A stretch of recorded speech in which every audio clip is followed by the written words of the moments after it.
Pues en esta sesión, como les mencionaba Dalia, pues es sobre el fuego y la fauna. Digamos que tradicionalmente cuando nosotros pensamos en el fuego o en los incendios forestales, usualmente tendemos a pensar en la vegetación, tendemos a pensar en los árboles quemados, en que se pierde cobertura vegetal, en las emisiones de gases y partículas. Y muchas veces pues olvidamos que los incendios también afectan a muchos organismos y entre esos organismos están los animales. Y que cuando se afectan las plantas y los animales en su conjunto, pues también se van a ver afectados los ecosistemas. Entonces, pues hoy vamos a estar hablando un poquito de eso, de cómo la fauna responde al fuego, porque algunas especies se ven afectadas mientras que otras quizás se pueden ver beneficiadas y qué implicaciones pues puede tener esto más adelante pues para lo que ustedes van a ver en el diplomado referente pues al manejo también. Entonces pues el objetivo de esta clase es eso, comprender cómo el fuego pues actúa en las especies de animales y pues vamos a ver que no existen unas respuestas únicas de la fauna al fuego y que las respuestas pues pueden ser bien complejas. Entonces, antes de empezar, pues les tengo una pregunta y es, ¿el fuego es malo para los animales? ¿Qué opinan de esta pregunta? ¿Quién cree que el fuego siempre es negativo para los animales? Yo no los veo, quedó la presentación, ¿no? Tenemos la manito de Fred Enrique levantada, profe. Sí, Fred, gracias. Yo a veces no los voy a ver, pero sé que están ahí. En las charlas que hemos tenido, bueno, en las clases que hemos tenido, que lo que tú dices que siempre la gente piensa es en la vegetación, pues mi primer pensamiento no fue tanto en la vegetación, sino precisamente en la fauna. Ujú, Y en la clase que tuvimos presencial este sábado hace 8 días, el profe nos hablaba de las especies que están en ciertos ecosistemas. Entonces, para mí en este momento sí, para mí el fuego es perjudicial para la fauna. O sea, no ujú, entendería de pronto como una especie, perdón si utilizo los términos que no son, tranquilo. una especie animal está en un hábitat, hay fuego y luego vuelva a ese mismo hábitat donde ya no hay vegetación, que la mayoría pues se alimentan de los animales que hay en ese ecosistema o de los insectos que hay en ese ecosistema.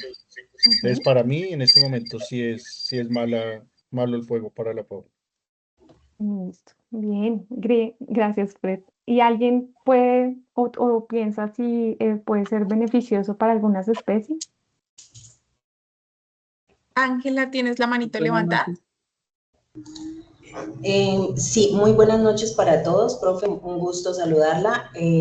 Yo considero que, así como hemos visto en estas clases que dice Fred, que para algunos ecosistemas es bueno el fuego, seguramente muchas de las especies que tenemos en esos ecosistemas también les benefician, porque hemos dicho que son ecosistemas algunos que dependiendo de la severidad o de la frecuencia que tenga el incendio en esos sectores, puede favorecerles para renovar ese tipo de vegetación que se encuentra allí. Entonces, seguramente allí también encontraremos animalitos y especies que son dependientes o que les favorece para hacer una renovación de su ecosistema o tal vez incluso para que ellos encuentren nuevos espacios o nuevos hábitats que les favorezcan. Entonces, me parece que sí puede ser beneficioso en algunos casos, dependiendo, sí, por supuesto, de la severidad, de la frecuencia, de la intensidad que tenga el fuego en esos sitios. Listo, muchísimas gracias, Ángela.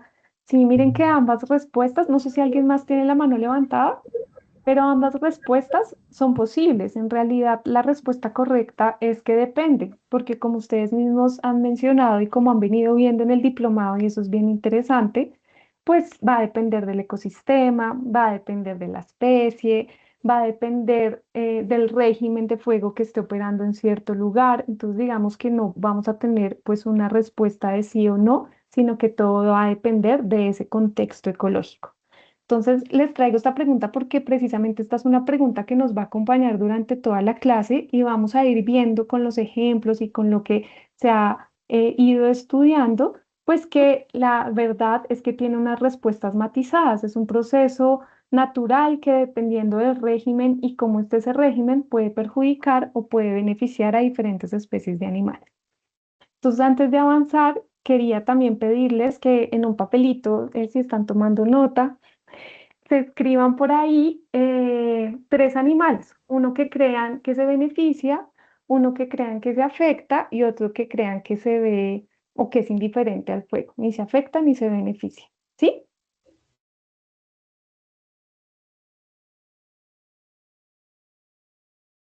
Bueno, pues ya dejada esta Profe, de tarea pronto incluso en el chat, sí, algo que puedan también, escribir también. sí, sí, sí, también, listo. Entonces, bueno, ¿qué vamos a aprender hoy y el miércoles? Entonces, hoy vamos a estar entre estas dos sesiones. Hoy principalmente vamos a estar aquí entre estas dos cajitas. Vamos a estar viendo los efectos del fuego, explicando un poco cómo el fuego puede afectar directa e indirectamente a los animales y a sus hábitats. Vamos a estar hablando un poco de adaptaciones o de estrategias que pueden tener diferentes animales para sobrevivir y para recuperarse después de un incendio y cómo esto está muy relacionado con el régimen y cómo esto, lo vamos a ver el miércoles, pues puede influir y es importante que se incorpore en la planificación del manejo del fuego y en el manejo integral del fuego. Entonces vamos a estar, estos son como nuestros objetivos de aprendizaje de esta clase. Entonces, como les mencionaba, ahorita vamos a estar hablando de fuego y fauna, después de efectos en animales, las adaptaciones y sus respuestas. Entonces, digamos que aquí para empezar, pues una idea central en ecología es que el fuego no es únicamente una perturbación. Como ustedes han ido viendo a lo largo del diplomado, en muchos ecosistemas es un proceso ecológico natural que ha estado siempre presente durante miles de años y eso ha hecho que hoy sepamos, por ejemplo, que el fuego ha sido un motor que ha influido en la evolución de muchas especies. Y cuando influye en la evolución de muchas especies, influye en adaptaciones conductuales de comportamiento, influye en adaptaciones fisiológicas y pues, también pues, va a influir en adaptaciones ecológicas, que es lo que vamos a estar viendo. Entonces, pues voy a comenzar con una idea que quizás puede resultar un poco rara, y es que el fuego, o ustedes ya lo han ido viendo a lo largo del diplomado, y es que el fuego no es necesariamente un problema ecológico. Lo que sí suele ser un problema es cuando se alteran los regímenes de fuego. Entonces, digamos que buena parte del siglo XX pues ha construido una visión del fuego como si fuera un fenómeno exclusivamente destructivo y esa percepción pues ha influenciado, por ejemplo, enfoques que han estado centrados en la supresión total del fuego, pero digamos que este tipo de enfoques y este tipo de constructos, pues digamos que no han estado muy ligados con la ecología, porque digamos que en términos ecológicos, pues sabemos que muchos ecosistemas se han originado y han evolucionado en presencia recurrente del fuego. Entonces, por ejemplo, las sabanas tropicales como las que nosotros tenemos en los llanos colombo-venezolanos, diferentes pastizales que están hacia las zonas templadas del planeta, los bosques de coníferas que hay también, por ejemplo, hacia latitudes que no están en el Ecuador. Digamos que son ecosistemas que han estado interactuando con el fuego y de hecho son el resultado de esta interacción entre el clima, la vegetación y el fuego. Entonces aquí les pregunto de nuevo, ¿qué pasaría si nosotros elimináramos completamente el fuego de una sabana? ¿Qué creen que pasaría?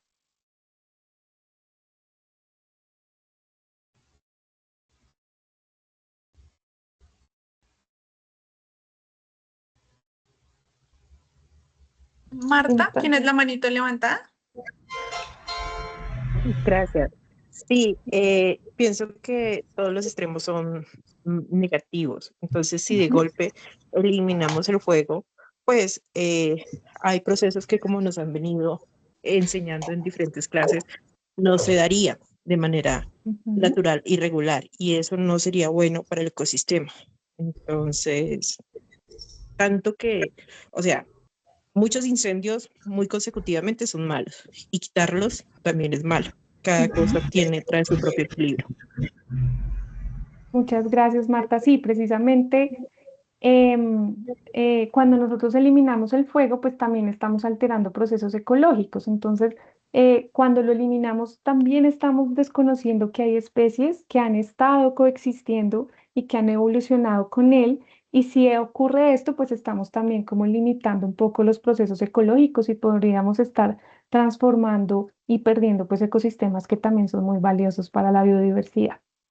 Entonces, aquí les traigo un esquema que si ustedes, digamos, recuerdan una única diapositiva, pues me gustaría que fuera esta porque precisamente el fuego, la vegetación, el hábitat y la fauna, pues están estrechamente relacionados. Digamos que ahorita cuando les preguntaba al inicio si el fuego afecta a la fauna o no, y que uno de los compañeros Fred, dijo que sí.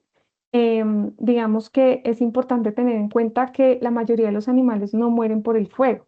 Y como él mencionaba, lo que ocurre es que pierden su hábitat, pierden sus refugios, pierden el alimento, pierden las condiciones adecuadas que ellos necesitan para estar en un lugar. Entonces, al final de esta sesión, quiero que ustedes recuerden esta diapositiva porque precisamente muestra que todo esto está enlazado, que el fuego está enlazado con la vegetación, que está enlazado con las condiciones de hábitat que necesita la fauna.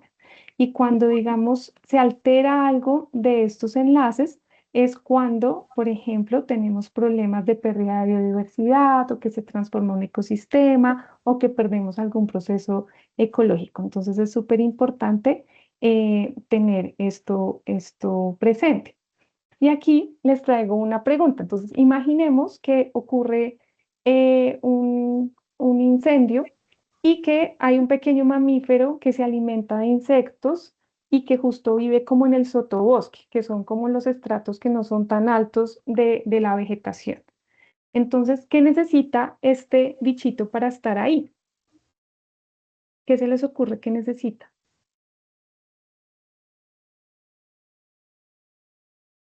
Los insectos, me imagino que pasto verde, o sea, Necesita. Ujú. no tan avanzado.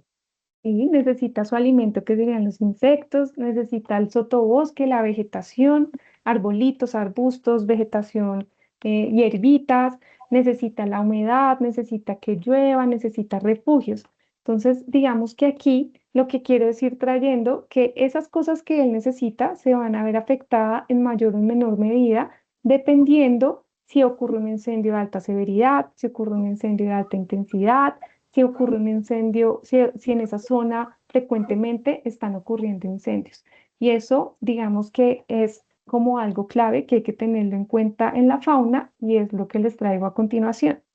Yo sé que todos ustedes han ido viendo a lo largo del diplomado y han ido hablando del régimen de fuego, ¿verdad? Que básicamente pues es el conjunto de características que tiene un fuego en un tiempo y en un lugar determinado. ¿Ustedes recuerdan cuáles son esas características? Intensidad, Ujú.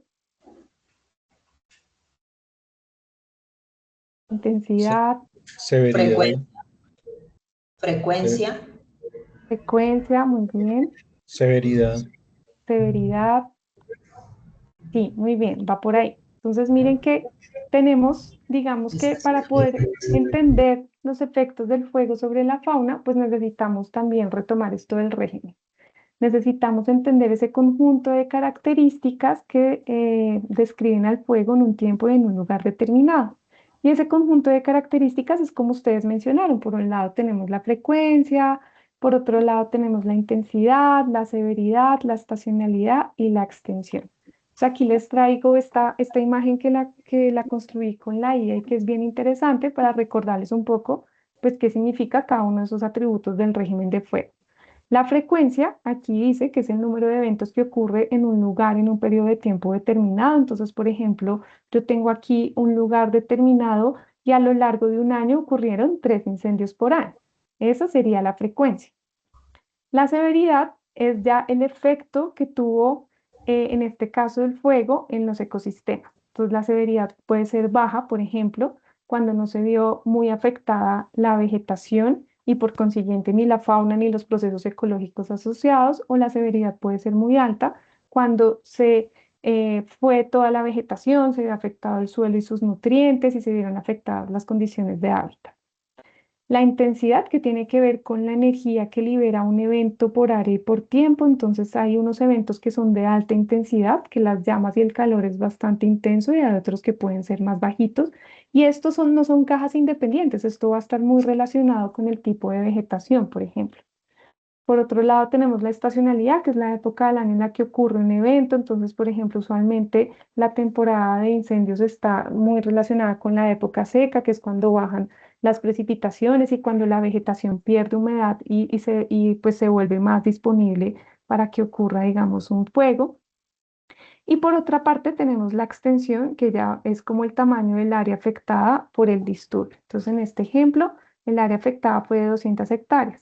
La extensión también puede ser el tiempo que duró. Por ejemplo, si un incendio subterráneo duró 10 días, pues la extensión en tiempo es de 10 días. Entonces, la extensión la podemos ver tanto en área como en tiempo. No sé si hasta aquí tengan alguna pregunta. ¿No? No, todo muy claro, gracias. Entonces, ¿por qué les traigo o por qué les recuerdo esto del régimen? Porque resulta que hay componentes del régimen que influyen mucho en la fauna. Entonces, por ejemplo, la severidad es como el componente del régimen del fuego que más va a influir sobre la ocurrencia de la fauna, en este caso terrestre, después de que ocurre un incendio, porque usualmente los sitios que son quemados severamente, pues tienen condiciones poco favorables respecto a un sitio que se quemó, por ejemplo, muy leve y que la severidad no fue muy alta. Entonces, por eso se los traigo, porque estos componentes del régimen también nos van a definir mucho los efectos y las respuestas sobre la fauna. Y aquí les dejo esta distinción porque intensidad pues no es lo mismo que severidad. Usualmente se tienden como a confundir estos dos componentes del régimen, pero como hablábamos ahorita, uno está relacionado con la energía liberada y otro está relacionado pues con el daño ecológico. Claramente están entrelazados, o sea, lo que les decía ahorita, no son cajas independientes, pero pues no son sinónimos. ¿Qué otra cosa va a influir también en la fauna? Por ejemplo, en las zonas que se ven afectadas por el fuego, es la historia del fuego, que aquí está definida como el tiempo transcurrido desde el último fuego. Entonces, este es un factor que también va a influir mucho en las comunidades animales, porque usualmente la historia o el tiempo transcurrido desde el último fuego va a estar muy relacionado con cómo se va recuperando la vegetación a medida que pasa el tiempo. Entonces, por ejemplo, al inicio, cuando ocurre un incendio, pues nosotros tenemos poca fauna porque hay también poca vegetación. A medida que pasa el tiempo y empiezan a llegar la vegetación y a recuperarse la vegetación, también empieza a recuperarse las especies de fauna hasta que ya llegan unos tiempos en donde las comunidades pueden ser más estables y más diversas. Pero eso toma mucho tiempo y estos tiempos de recuperación varían mucho dependiendo del ecosistema.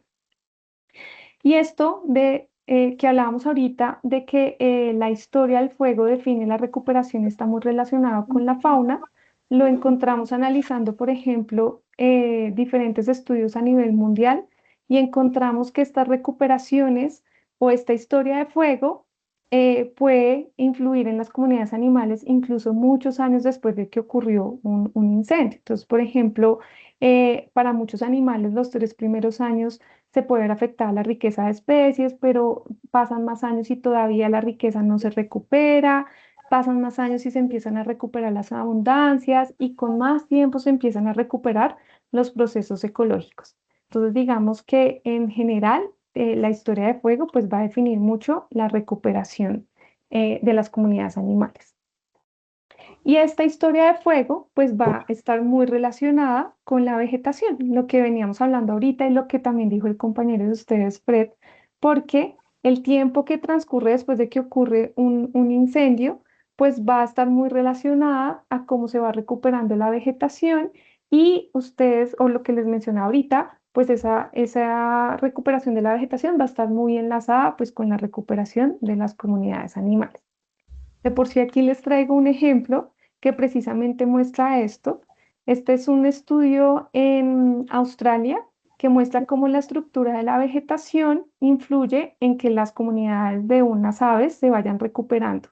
Entonces, miren cómo los primeros años después de ocurrido un incendio, esas comunidades de aves todavía no se recuperan respecto a los sitios que no se queman y solo a medida que empieza a pasar el tiempo, esas comunidades se empiezan a recuperar.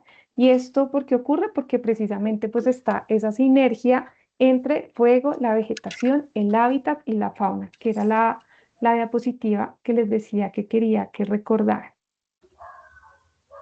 Y esta relación entre fuego, vegetación, hábitat y fauna, pues digamos que también va en últimas a influir en el paisaje. Entonces resulta que nosotros en un paisaje tenemos algunos parchecitos que están recientemente quemados, otros que nunca se han quemado, otros que se quemaron hace 10 años, otros que están con agricultura o con otros usos del suelo. Y resulta que todos esos mosaicos y todas esas edades diferentes de vegetación, pues dan heterogeneidad a un paisaje. Y esa heterogeneidad, pues también puede influir mucho en la presencia de la fauna. Entonces, miren que ahí ya empezamos a ver cómo no solo el régimen, los componentes del régimen, la historia van a influir en las comunidades de fauna, sino también lo que ocurre en el paisaje. Y eso ha hecho que en la ecología aparezca este concepto que se llama biodiversidad, que básicamente es como un concepto que muestra cómo el fuego puede crear mosaicos de hábitat que pueden contribuir a la persistencia de la fauna. Sin embargo, digamos que estos efectos o esta heterogeneidad que crea el fuego y cómo influye en la fauna, pues si podemos ver acá, varía dependiendo, por ejemplo, de si son plantas o animales o incluso en los animales varía dependiendo del taxón. Hay organismos que no se van a ver afectados por esa heterogeneidad que genera el fuego.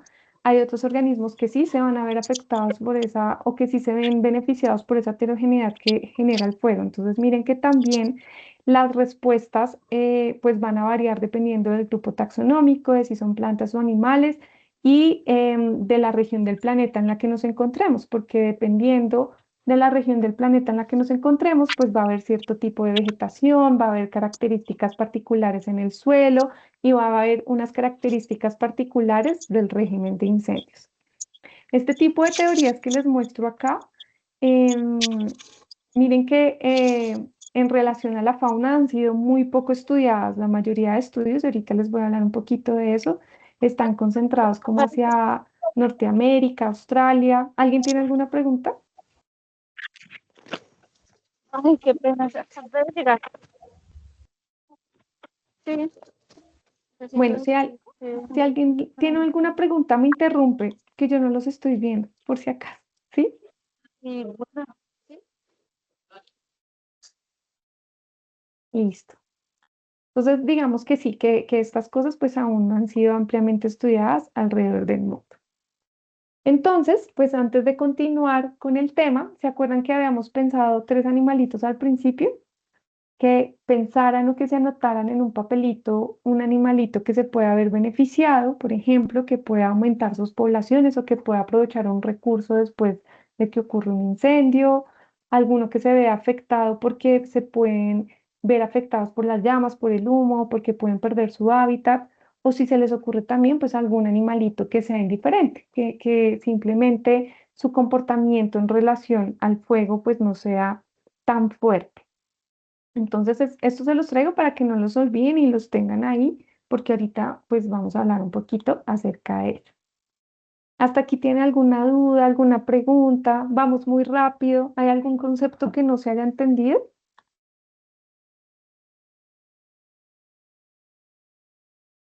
No entendí. Listo. Todo claro. Entonces, No, todo está bien. listo, gracias. Entonces, bueno, ¿qué tan estudiado? O antes de irnos a hablar, o sea, no podemos entrar de golpe a entrar hablar de cómo pues el fuego afecta a la fauna. Tenemos que ver eso, como esas cosas que hablábamos ahorita, del régimen que lo afectan, del paisaje que lo afectan. Y ahora pues vamos a hablar un poquito de qué tan estudiado está esto alrededor del mundo. Entonces, digamos que a pesar de que el fuego pues afecta a la fauna, que el fuego pues afecta a millones de hectáreas alrededor del mundo, digamos que ha sido poco estudiado en relación a la fauna, ha sido mayormente estudiado en relación a la vegetación. Y esto ocurre porque estudiar la fauna implica pues unos desafíos más grandes. La vegetación está ahí quietica, con respeto de todos los botánicos, pues no es que sea más fácil, pero pues está ahí quieta. Pero la fauna sí presenta un desafío y es que el movimiento animal o estudiar animales que se mueven, pues hace que sea más dificultuoso, que sea también más costoso y que sea muy retador. Entonces eso ha hecho que los estudios del fuego en relación a la fauna pues no sean tan ampliamente abordados. Sin embargo, digamos que es un tema que ha estado aumentando el interés, sobre todo desde los últimos mega incendios, que esto es un tema que quizás lo van a ver más adelante, pero son incendios de tamaño muy grande, mayor a 10.000 hectáreas. Y en los últimos años han ocurrido estos incendios gigantes en Australia, en California, incluso en la cuenca amazónica hacia la parte de Brasil. Entonces eso ha Profe, qué llamado, pena ¿sí? interrumpirte. Voy a silenciar porque creo que hay un micrófono abierto, entonces para que abras nuevamente tu micrófono. Listo, Sí, profe, ya puedes nuevamente gracias. retomar.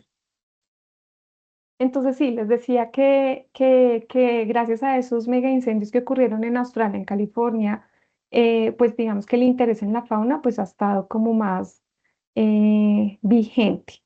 Este mapita que les traigo acá fue de una revisión que hicimos a nivel global y que precisamente muestra eso, como que los estudios en relación de la fauna al fuego han sido muy pocos. La mayoría de los estudios están hacia, si vemos acá, y yo creo que esto ya lo vieron con otro profesor, hacia sitios donde dominan, por ejemplo, ecosistemas que están adaptados al fuego. Y hay muy pocos estudios hacia la zona tropical en donde dominan, por ejemplo, como los que tenemos, muchos de los que tenemos nosotros, porque nosotros tenemos muchos tipos de ecosistemas, pero por ejemplo los bosques amazónicos pues son ecosistemas sensibles al fuego.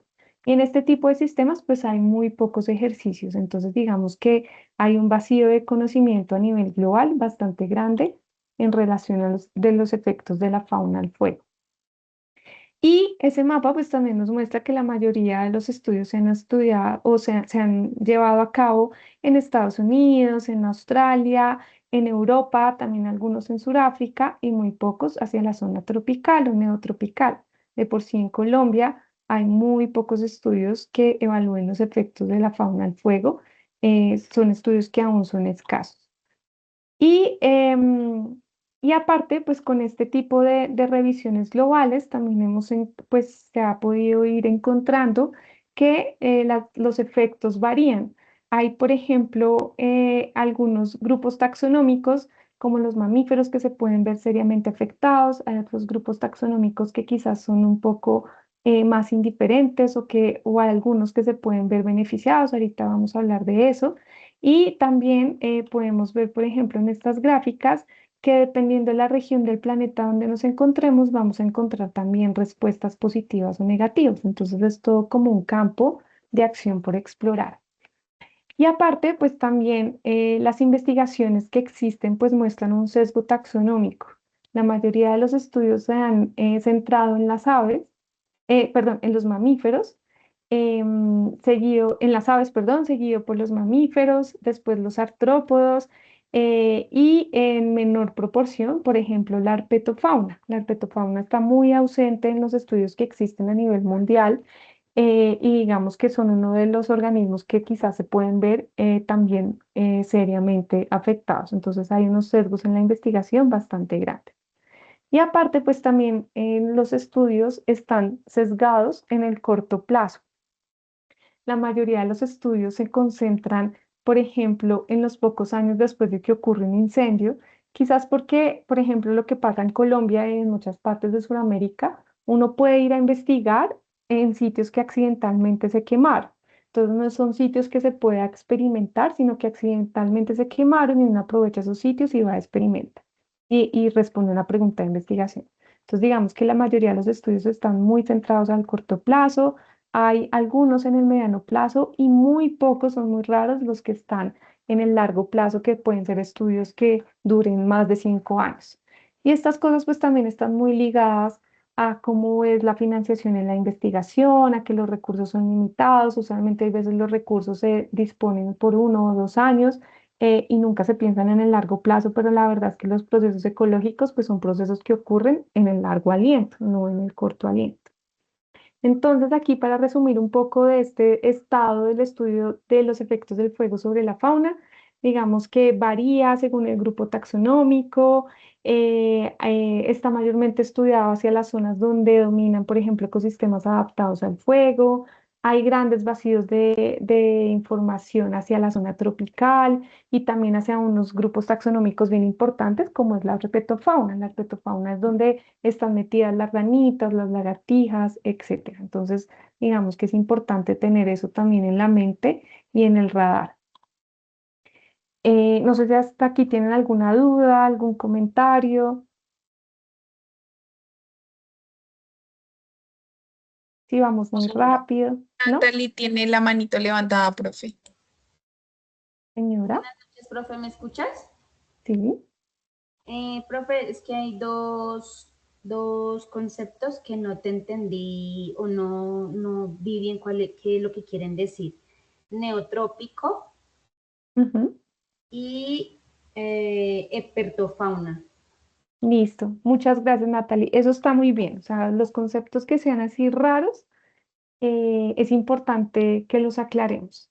El neotrópico, son como una serie de divisiones o de clasificaciones que se hacen alrededor del mundo relacionado, por ejemplo, con qué tan viejo, qué tan nuevo es un continente y también pues con las características de clima y de fauna y de vegetación que hay en ese lugar. Entonces el neotrópico es lo que comprende a Sudamérica y el trópico es lo que está hacia la franja ecuatorial. Entonces, en la franja ecuatorial ya entran zonas de, por ejemplo, de África, del sudeste asiático, zonas de Sudamérica, pero todo Sudamérica también es conocido como el neotrópico. Y la herpetofauna es la fauna que comprende las ranitas, los sapitos, las ranitas, las lagartijas, los geckos, todo ese tipo de animalitos se conocen como herpetofauna. ¿Listo? Más o menos quedó claro, Natalie. Sí, señora, muchas gracias. Listo, perfecto. Entonces, ahora sí nos vamos a hablar un poquito de los efectos que tiene el fuego sobre los animales. Y pues aquí les tengo como estos circulitos que me parecieron bien bonitos, y es que cuando hablamos nosotros de incendios forestales, pues generalmente siempre pensamos en un animal huyendo de las llamas o individuos que se están viendo afectados por el fuego, y estas imágenes son muy impactantes y son reales, es verdad. Pero desde la ecología sabemos que eso solo representa una partecita de la historia que podemos meter aquí en la bolsita de efectos directos. Entonces, para comprender realmente la relación entre el fuego y la fauna, pues debemos distinguir entre dos tipos de efectos. Por un lado tenemos los efectos directos y por otro lado tenemos los efectos indirectos. Entonces, ¿qué son los efectos directos? Los efectos directos son aquellos que ocurren durante el incendio. Entonces, por ejemplo, cuando un animalito se muere, cuando uno se quema, porque nosotros también somos un animal, cuando tenemos como un estrés por calor, que eso se conoce como un estrés térmico, cuando uno tiene, ustedes no sé si les ha dado un golpe de calor, eso es un estrés térmico. Están en una temperatura tan elevada y no se han hidratado que su cuerpo se estresa y les da ese golpe de calor. Eso también pasa con los animalitos. Y entre los efectos directos, pues también está, en mi oficina los sensores no sirven. También está, por ejemplo, la asfixia, cuando el humo pues hace que los animales se puedan ver afectados. Entonces, esos serían los efectos directos. Entonces, aquí yo les pregunto de nuevo, como para que no estemos por ahí aburridos un poquito, ¿qué organismos creen ustedes que tienen la mayor probabilidad de morir directamente durante un incendio? Que se pueden ver afectados precisamente por las llamas, por el humo, porque les da mucho calor. ¿Qué organismos creen? ¿Los sapos? Los reptiles. Muy bien, sí, Los insectos. Los mamíferos. también. Bueno, todos. Pero efectivamente, por ejemplo, los anfibios, las ranas, los sapos, pues ellos respiran por la piel y requieren unas condiciones de humedad. Entonces, cuando las llamas elevan la temperatura o son alcanzadas por las llamas, seguramente pues se van a ver muy afectados por estos efectos directos. Por ejemplo, muchos mamíferos también, porque la movilidad limitada también va a hacer que un animalito, un bichito, no pueda escapar de un sitio que está en llamas. Entonces, digamos que es muy importante entender pues este tipo de efectos. Pero por otra parte, como podemos ver en este esquema, también están los efectos indirectos. Y es que la mayoría de estudios en ecología han demostrado que los animales se pueden ver afectados es por los cambios que ocurren posterior al fuego. Entonces, por ejemplo, ¿qué cambios ocurren posteriores al fuego? Que se puede ver transformado el hábitat, que se modifica la disponibilidad de alimento. Por ejemplo, si yo soy un mamífero que se alimenta de insectos y el fuego afectó a los insectos, que es lo que yo como, ahí se va a ver afectada la disponibilidad de alimento y ahí me voy a ver afectado yo. Cuando se afectan las condiciones microclimáticas, cuando también, por ejemplo, hubo un incendio de alta severidad, quitó toda la vegetación y digamos están por ahí algunos ratoncitos, pues son más fáciles de ver por algún águila. Entonces, digamos, también se puede empezar a modificar interacciones como la competencia. Entonces, digamos que aquí es súper importante pues distinguir entre esos dos efectos. Si bien hay unos efectos directos que son pues bastante impactantes y que es lo que nos muestran en las noticias, la mayoría de los efectos están relacionados de forma indirecta. Cuando cambiamos el hábitat, cuando cambiamos el alimento y cuando cambiamos el refugio. Entonces, ¿se acuerdan esa diapositiva que era como una cadena? Aquí es importante que la tengamos siempre presente, porque estos efectos indirectos precisamente muestran esa relación entre el fuego, la vegetación, el hábitat y los animales. Hasta aquí dudas, preguntas. ¿Bien?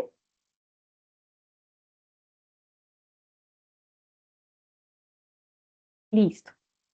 Entonces, pues vamos a desglosar un poquito esos efectos directos y vamos a empezar con la mortalidad. Entonces, la mortalidad, pues como su nombre lo dice, pues cuando un animal está en contacto con las llamas, pues usualmente es letal. ¿Por qué? Porque está causándole una herida que puede afectar su supervivencia, que puede afectar su reproducción, que puede afectar su funcionamiento. Y digamos que sobre todo esto es especialmente perjudicial, pues para los animales que no pueden escapar a tiempo. ¿Qué animalitos no pueden escapar a tiempo? Por ejemplo, las crías, los bebés de muchos animales, pues son pequeñitos y si son pequeñitos se mueven menos rápido. Los huevos que están en los nidos también, digamos, pues no pueden escapar a tiempo. Hay animales lentos o de poca movilidad que tampoco pueden escapar a tiempo. Entonces, por ejemplo, un oso perezoso, son animales lentos de baja movilidad que se podrían ver afectados. O especies que viven en la hojarasca y la hojarasca, como hay veces es lo que más fácil pierde humedad y más fácil se prende, pues también se pueden ver afectados. Y como ustedes mencionaron, eso estuvo muy bien, pues los anfibios, los sapos, las ranitas, los pequeños reptiles y también muchos invertebrados, como mencionó uno de sus compañeros, pues son los que pueden moverse poco o quizás están en la hojarasca o quizás tienen huevos, crías y demás, y eso hace pues que puedan tener estos efectos directos y causar mortalidad en muchos de estos organismos. Entre los efectos directos también está, bueno, me alcanzaron las llamas, no todo es morir, también está, por ejemplo, tener lesiones, tener una quemadura, por ejemplo, daños en la piel, en las patas, en las extremidades que pueden reducir la mortalidad y aumentar el riesgo de infección, también es uno de los efectos directos. El daño respiratorio también, inhalar el humo, pasa igual que en los humanos, cuando alguien está en un incendio de estructura, pues todo ese humo va a afectar las vías respiratorias y puede causar la muerte, por ejemplo, de una persona. Y lo que les hablaba ahorita de estrés fisiológico. Entonces, por ejemplo, cuando yo estoy sometida o sometido a altas temperaturas, pues ahí estoy poniendo mi cuerpo en un estrés térmico que me puede estar debilitando y que me va a reducir la capacidad de moverme y de huir. Entonces, digamos que estos efectos directos pues también se pueden ver reflejados en lesiones y en estrés. Aquí les puse esta fotico de hojitas porque usualmente con las plantas es más fácil identificar el estrés, no el estrés, "Ay, estoy muy estresado", sino el estrés, por ejemplo, cuando falta un nutriente, cuando falta agua. Nosotros tenemos plantas en la casa y vemos cuando le falta algo a la planta, pero resulta que también los animales podemos estar en condiciones que nos pongan en un estrés fisiológico, en este caso, que va a hacer pues que muchos órganos no funcionen de forma adecuada y que pues no podamos responder ante una eventualidad de forma adecuada. Los efectos indirectos, que era lo que hablábamos ahorita. Entonces, por un lado tenemos esos directos que están muy relacionados con mientras ocurre, por ejemplo, un incendio, pero pues también están los efectos indirectos, que es cuando se cambia el hábitat. Entonces, la mayoría de los animales, lo que les mencionaba antes, pues no mueren por el fuego, pero sí por la transformación de su entorno. ¿Por qué? Porque se puede ver alterado los recursos, el alimento, etcétera. Entonces, por ejemplo, ¿qué se puede ver alterado? El alimento. Puede que el alimento desaparezca, puede cambiar la disponibilidad, por ejemplo, puede hacer que ahora sea más difícil cazar. Entonces, digamos que ahí es un efecto indirecto. ¿Qué otra cosa o qué otro efecto indirecto existe? El refugio. Entonces, la vegetación proporciona un recurso de refugio. De por sí, la vegetación es la casa, es el alimento, es el refugio para todos los animales. Cuando la vegetación se pierde, pues se pierde esa cobertura que está protegiendo a los animales y que les está dando una casa. Y cuando se pierde esa cobertura, pues pueden aumentar cosas como la depredación, por ejemplo, o se puede sentir más intensamente los efectos del clima.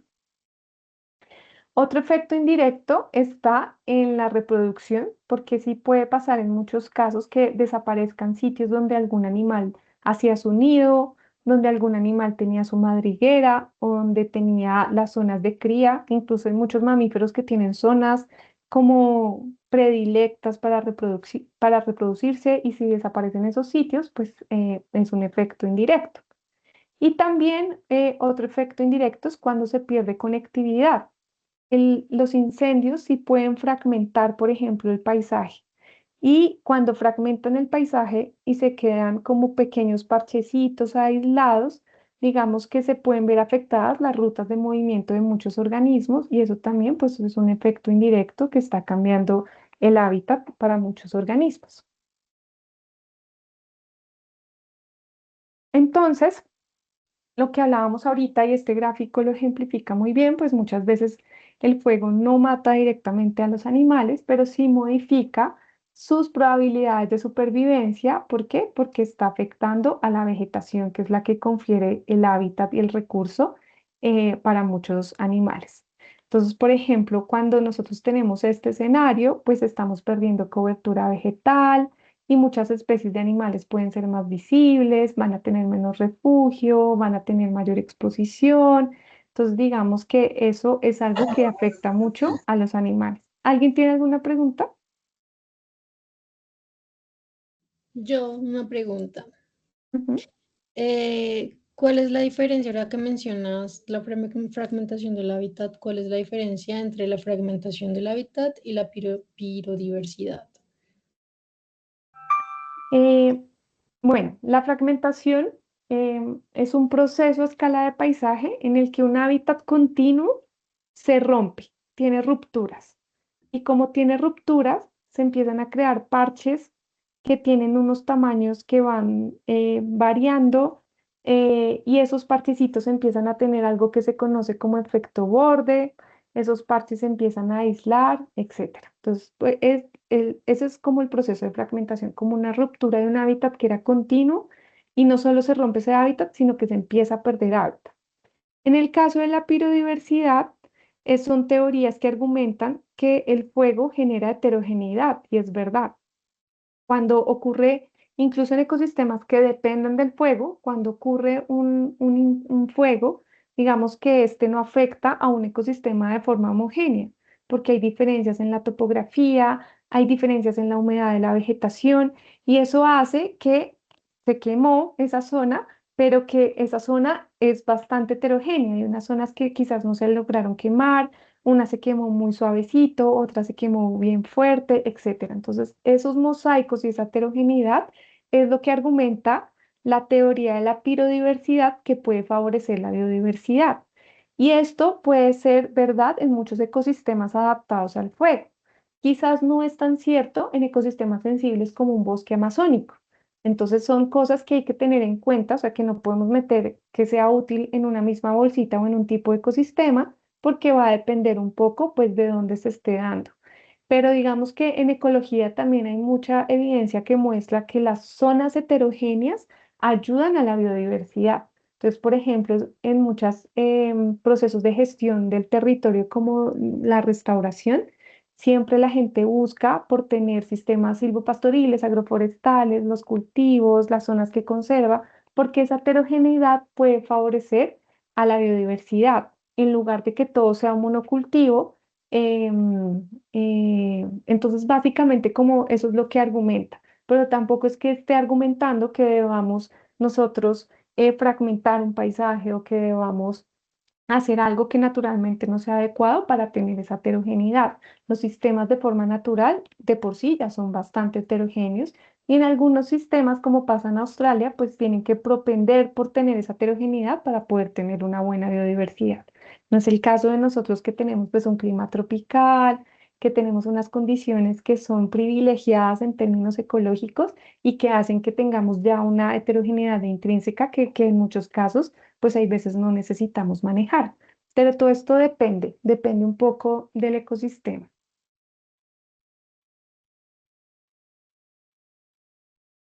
¿Sí? Más o menos. Sí, muchas gracias. Bueno, no, con gusto. Cualquier pregunta, aquí estoy a la hora. Entonces, sí, el mensaje clave aquí es esto, que pues el fuego muchas veces no mata directamente, cambia son las condiciones de hábitat y cuando cambia las condiciones de hábitat, pues está cambiando las cosas que discutíamos ahorita, la disponibilidad de alimento, de refugio, o puede estar haciendo que un organismo sea más fácil para ver por parte de sus depredadores. ¿Qué grupos de animales son más afectados? Entonces, digamos que también depende. El fuego puede afectar de manera diferente a cada grupo taxonómico. Digamos que sí se ha documentado que los mamíferos pueden ser uno de los más perjudicados porque el fuego pues, puede reducir su riqueza y la abundancia y puede afectar cosas del hábitat que son muy importantes para ellos. Esto es algo que vamos a ir retomando también el miércoles cuando les muestre diferentes estudios que hay en Colombia. También, por ejemplo, hay otros animales que pueden tener unas respuestas mixtas. Entonces, por ejemplo, las aves, algunas se pueden ver beneficiadas por los sistemas abiertos o por las condiciones abiertas que dejan el fuego, pero otras, digamos, sí necesitaban esas condiciones cerradas de la vegetación, entonces se pueden ver perjudicadas, pueden haber esas respuestas mixtas. Los artrópodos también tienen respuestas muy variables, entonces hay artrópodos que pueden volar y pueden escapar, hay otros artrópodos que están en la hojarasca o que no tienen, que no son alados y que no pueden escapar.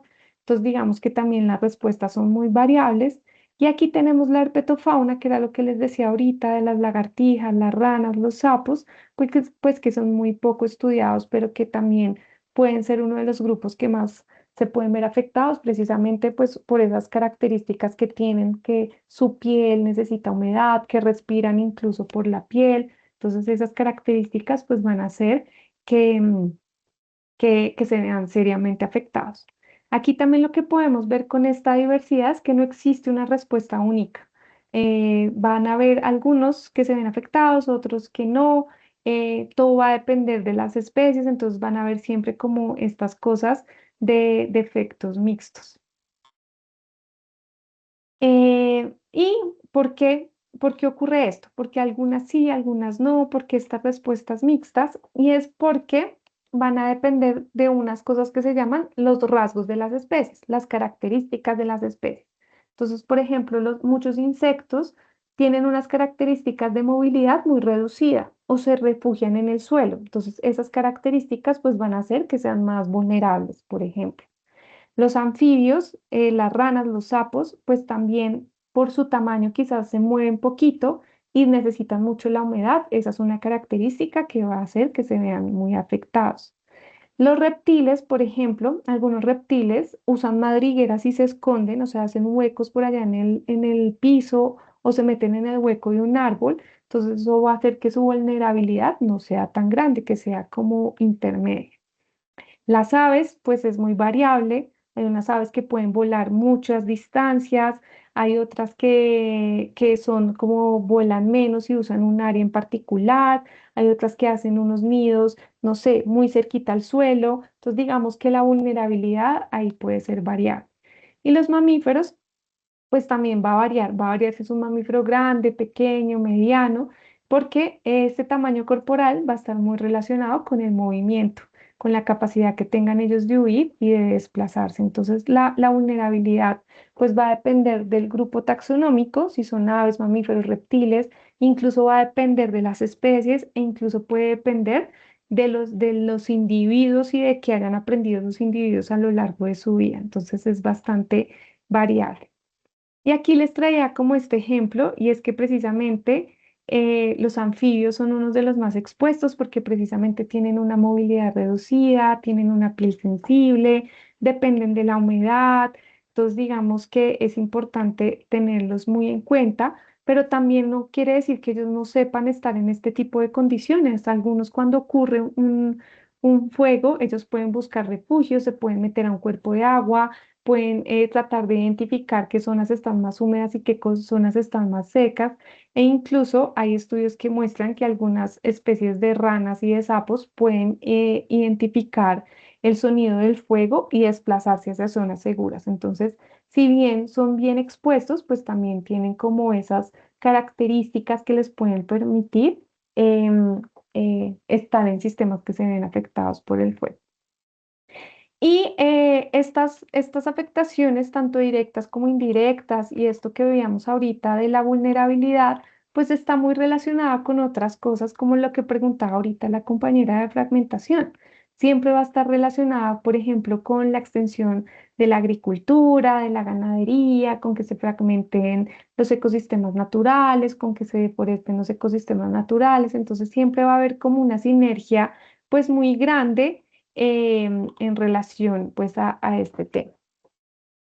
No sé si hasta aquí tienen alguna pregunta, algún comentario, si vamos bien, si está muy denso y muy raras las palabras. Jorge Arias tiene la manito levantada, profe. Jorge. Hola, muy buenas noches. ¿Me escuchas, Hola, cierto? Jorge.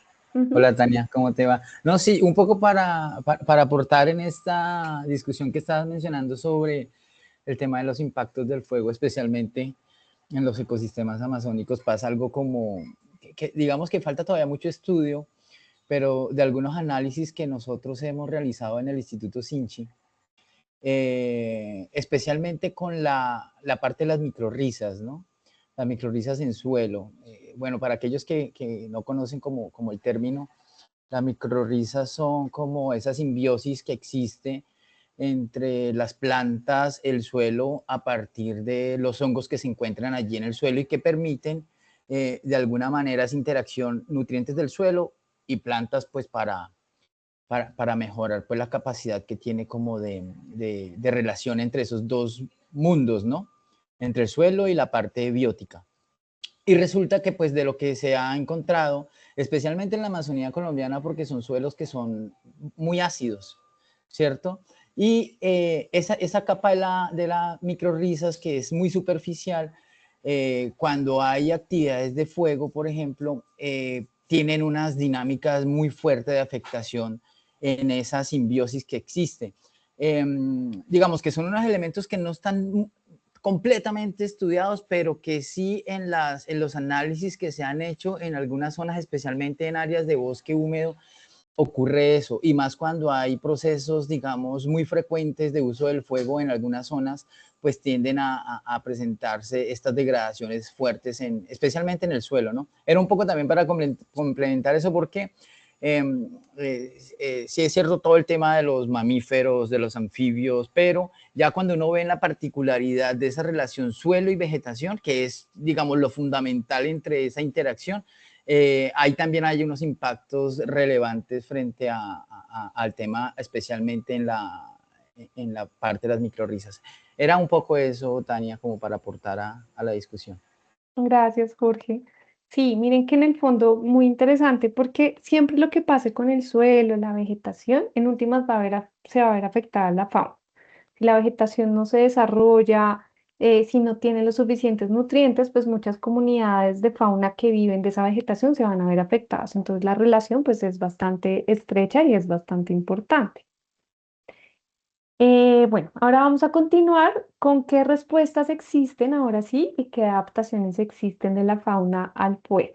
Entonces, hasta ahora hemos visto un poco cómo el fuego pues afecta a las comunidades animales, pero digamos que aún queda una pregunta muy fascinante que la planteó el compañero que habló de primeras y es que si el fuego ha estado presente millones de años en muchos ecosistemas, pues qué estrategias han desarrollado los animales para sobrevivir. Y esta pregunta pues nos va a llevar a hablar un poco pues de las adaptaciones que tiene la fauna al fuego y ahí vamos a ver que hay algunas especies de animales que no solo sobreviven a los incendios, sino que aparte o que incluso necesitan y utilizan el fuego como una oportunidad ecológica, que era algo como que hablábamos al principio que era algo difícil de concebir, pero sí pasa. Entonces, pues hasta ahora hemos visto precisamente eso, que el régimen de incendios va a afectar a la fauna, lo que pasa en el paisaje va a afectar a la fauna, que son cosas pocamente estudiadas y pocamente exploradas, pero digamos que ahora pues ya vamos a ver un poco en los ecosistemas donde el fuego ha estado presente y ha sido una fuerza evolutiva, pues qué estrategias presenta la fauna pues para persistir en este tipo de ambientes, por decirlo así. Entonces, aquí quiero hacer un ejercicio con ustedes y es que imaginemos todos que tenemos que enfrentar una inundación. Entonces, em, ¿qué estrategias podría tener, por ejemplo, algunas personas para enfrentar esa inundación? Nosotros como humanos.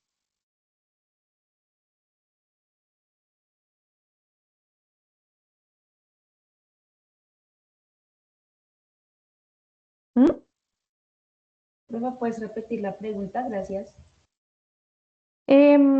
Sí, les estoy preguntando un poco que imaginemos que tenemos que enfrentar una inundación, nosotros como humanos. Entonces, ¿qué estrategias o en comunidades campesinas, por ejemplo, qué estrategias hacen muchas personas para poder enfrentar una inundación? ¿Qué se les ocurre?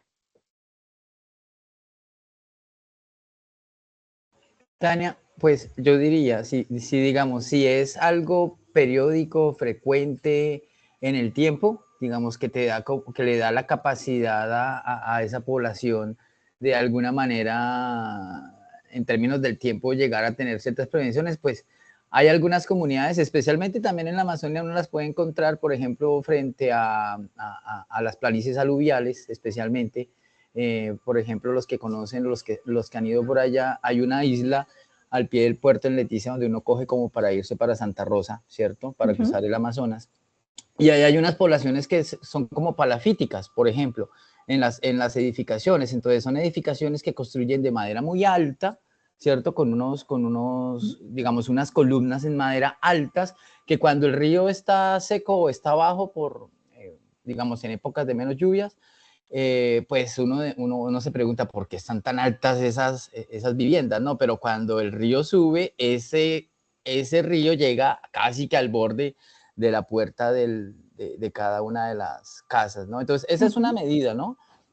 Sí, sí, muy bien, exacto. Entonces, si imaginamos que tenemos que enfrentar una inundación, pues algunas personas, como dice Jorge, que ese ejemplo está fantástico, van a tener una casa elevada, por ejemplo. Otras, y muchas de esas personas que tienen esas casas elevadas, pues van a tener que disponer de una lancha, por ejemplo. Otras se irán de ahí, se tendrán que desplazar rápidamente antes de que el agua empiece a subir, por ejemplo. Otras, si fue como una inundación repentina, pues van a tener que pedir ayuda externa. Entonces, miren cómo frente a un mismo evento, por decirlo así, pueden existir diferentes estrategias de supervivencia. En este caso, tener la casa elevada, tener la lancha, pedir ayuda, son estrategias que nosotros tenemos para sobrevivir. Y con el fuego, pues ocurre exactamente lo mismo. Entonces, digamos que estas estrategias que les voy a mostrar acá son precisamente eso, son diferentes mecanismos que tiene la fauna para poder sobrevivir en sitios que se queman. Y precisamente fue este señor, Juli Pausas, que es un ecólogo del fuego muy reconocido a nivel mundial, quien propuso pues un marco conceptual que precisamente integra tanto respuestas de las plantas como de los animales en respuesta al fuego.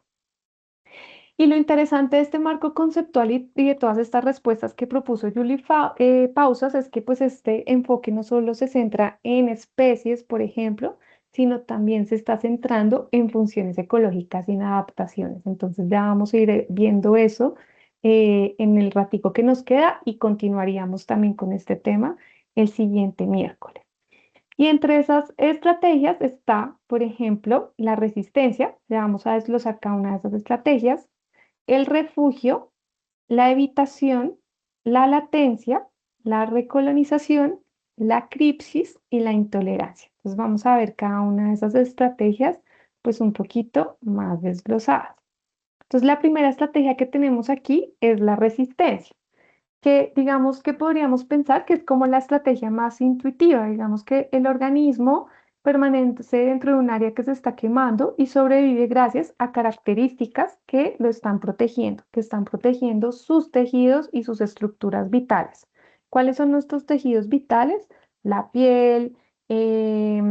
¿Cuáles son estructuras vitales? El corazón, los pulmones, los órganos. Entonces, digamos que hay muchos animales que sobreviven porque tienen características precisamente que les permite proteger esas estructuras y esos tejidos vitales. Entonces, por ejemplo, esto en plantas es bastante común. Creo que ustedes ya vieron la parte de plantas. Entonces, por ejemplo, ¿qué estrategias les permiten a las plantas resistir y proteger sus estructuras vitales? Las cortezas gruesas, ¿sí? ¿Ya vieron eso? Sí, sí, señor. Sí, profe. Eso.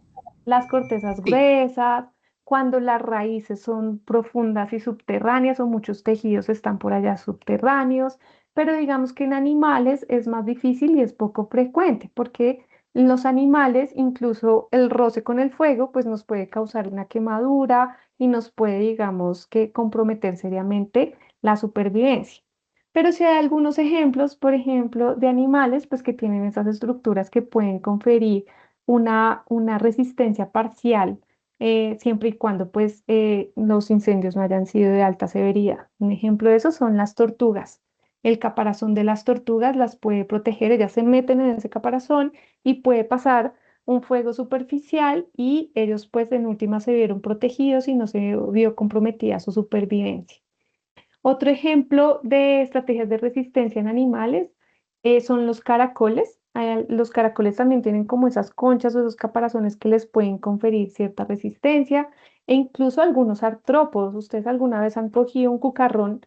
Los cucarrones tienen ese cuerpo durito que está formado, por ejemplo, por queratina y por otro tipo de carbohidratos y esas estructuras duritas pues les van a proteger sus tejidos fundamentales y sus órganos. Entonces aquí es muy importante entender también que es parcial, o sea que la resistencia no significa una ausencia de daño y lo mismo pasa con las plantas. Yo puedo tener la corteza gruesa, pero aún así me vi un poco afectada. No es ausencia de daño, pero sí es una protección y en algunos casos, digamos, esa protección puede fallar cuando se superan pues los límites tolerables del organismo o cuando pues los incendios pues son de alta severidad. Entonces, pero esa es una estrategia que existe. La otra estrategia que tenemos es el refugio. Esta probablemente sea la estrategia más importante para la fauna, porque, por ejemplo, ¿qué harían ustedes si vieran que se acerca un incendio? Pues muchos se van a ir, ¿no? O se van a quedar ahí.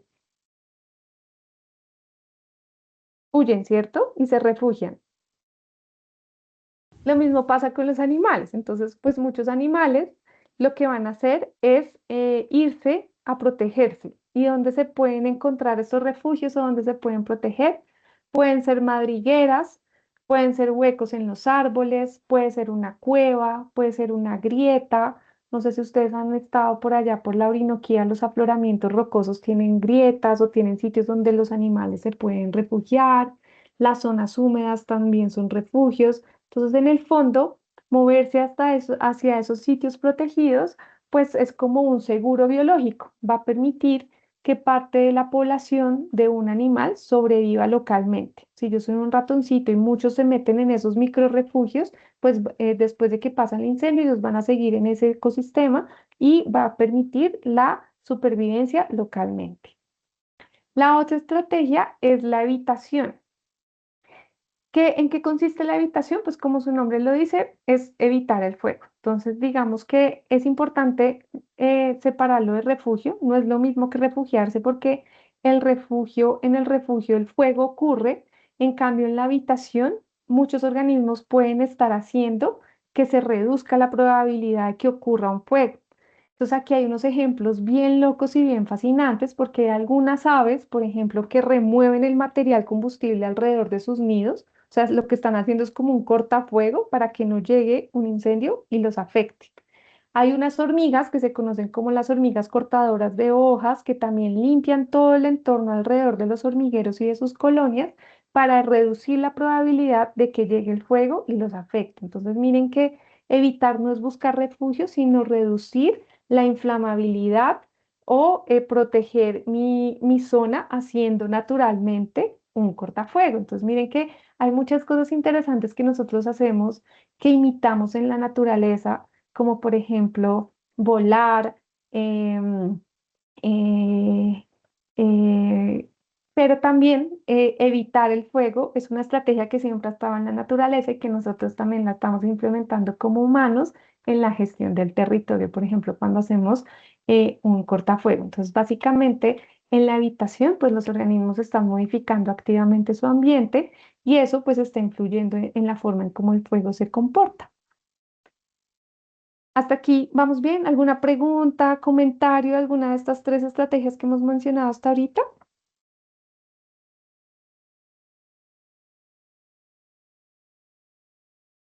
Listo. La otra estrategia es la latencia o dormancia. ¿Qué quiere decir la latencia o la dormancia? Esta es una estrategia bien interesante porque hay veces, hay unos estadios de vida que permiten que muchos organismos estén ahí como dormiditos, que bajen como su, su metabolismo, sus actividades, mientras están atravesando una situación y después de que ocurre esa situación, ellos ya pueden, digamos, reactivar su metabolismo. Pero también es una estrategia bien interesante porque en muchos sitios que se ven afectados por el fuego, pues muchos adultos pueden desaparecer. No sé, llegó un fuego, se afectaron unos escarabajos en particular, pero la población de esos escarabajos persisten en estos sitios porque resulta que estos escarabajos tenían unos huevos por allá enterrados que estaban latentes, estaban como dormiditos, pero ya después de que ocurren este tipo de procesos, ellos pueden, digamos que, volver a reactivar los metabolismos y después de huevito pues pasa larva y después vuelve a ser un adulto y eso hace que la población no se afecte. Entonces es súper importante tener en cuenta también como esta estrategia que tiene la fauna al fuego.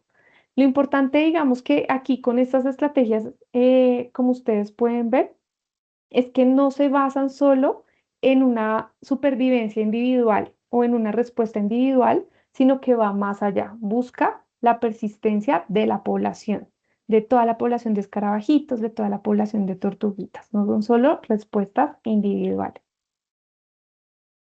La otra estrategia, acuérdense que habíamos hablado que Pausas dijo 7, la otra estrategia es la recolonización exógena. Entonces, muchas especies puede que no sobrevivan localmente, pero después reaparecen en esos sitios que se vieron afectados por el fuego.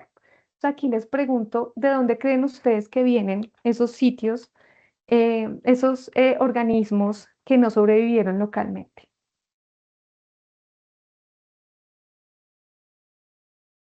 generación espontánea. ¿De dónde creen que ven? De Profe, del mismo otros proceso. ecosistemas, Como comunidades ¿Sí? nomás. de otros Sí, ecosistemas similares tal vez. sí, muy bien, de zonas vecinas. Sí, Puede yo que, pienso eso que también. De otros ecosistemas similares, profe. sí, eso está muy bien. Puede venir de otros ecosistemas vecinos, puede venir del cultivo de al lado. Digamos que aquí lo clave es entender es que vienen de esas áreas vecinas. Entonces, em, es importante tenerlo en cuenta porque cuando un área se ve afectada por el fuego, no está aislado, está metido en un contexto, está metido en un paisaje y resulta que en ese paisaje hay ecosistemas similares vecinos, un parchecito vecino que puede ser fuente de organismos que puede permitir que esta zona que se ve afectada por el fuego, pues sea después como una zona disponible para que lleguen otros organismos y recolonicen. Entonces, es una estrategia muy interesante y bastante común en estas respuestas de la fauna al fuego. La otra estrategia se llama cripsis, que es una estrategia bien particular porque la cripsis está relacionada, por ejemplo, a características que desarrollan los organismos para sobrevivir en ambientes post-fuego. Y esas características son, por ejemplo, cambiar de color para uno camuflarse. Entonces aquí yo les pregunto, ocurre un fuego y cuál es el color de alta severidad, pongámoslo así, y cuál es el color que domina inmediatamente después de que ocurre un fuego. ¿Qué color domina? Gris. Negro, gris. Eso, Negro, negro, gris. Muy quemado, bien. pues. Y ese color negro, gris, quemado, pues lo que nos está haciendo es cambiar precisamente ese contexto visual. Entonces hay muchos organismos que como cambia ese contexto visual, lo que hacen también es desarrollar mecanismos que les permiten cambiar a esos colores, negro, gris, a colores oscuros, para poder sobrevivir en estos sitios que se ven afectados por incendios. Entonces, por ejemplo, aquí hay unos ejemplos que les voy a mostrar más adelante en otras diapositivas, pero hay unos saltamontes que se vuelven negros y que precisamente dominan y sobreviven en estas zonas afectadas por fuego. Hay algunas aves que también incluso los huevos, la cáscara de los huevos se vuelve negra para poder, digamos, estar en este tipo de ambientes. En Norteamérica hay unas ardillas que se les conoce como ardillas melanísticas que se vuelven totalmente negras y que es bastante común verlas en estos sitios afectados por fuego. Entonces, digamos que esta es una estrategia bien interesante, pero también hay muchos autores que argumentan que la cripsis no es solo cambiar de color, también incluye respuestas que son conductuales y que son fisiológicas, que ya ahorita vamos a hablar qué significa eso de conductual y fisiológico. Entonces, por ejemplo, hay algo que se conoce como el topor. El topor es como entrar ahí, como en un descanso, como reducir el metabolismo. No sé si todos han escuchado que los osos polares hibernan. Cuando ellos hibernan, lo que están haciendo es reducir su metabolismo, están ahorrando energía porque en el invierno no tienen toda la comida que necesitan y hace tanto frío que no se pueden mover por ahí para cazar. Entonces, la cripsis también consiste en eso, en que muchos organismos lo que hacen es entrar en ese letargo, en ese topor, para poder hacer frente a estos sitios que se vieron afectados por incendios. Y la última estrategia que tenemos en este set de 7 estrategias de Julie Pausas es la intolerancia, que como su nombre lo dice, pues finalmente es la estrategia menos favorable porque hay especies que simplemente no tienen estos mecanismos para enfrentar el fuego. ¿Por qué? Porque no encuentran refugios o porque no recolonizan fácilmente, porque son muy especialistas y no se mueven mucho, porque no pueden entrar en este topor o en este letargo. Entonces, digamos que esto también es una realidad y también ocurre. Entonces, aquí les pregunto del conocimiento que ustedes tengan de las regiones de donde vienen o de donde viven, por ejemplo, ¿qué especies creen que podrían pertenecer a esta categoría en Colombia, que sean totalmente intolerantes y que no tengan ninguno de los 6 mecanismos anteriores?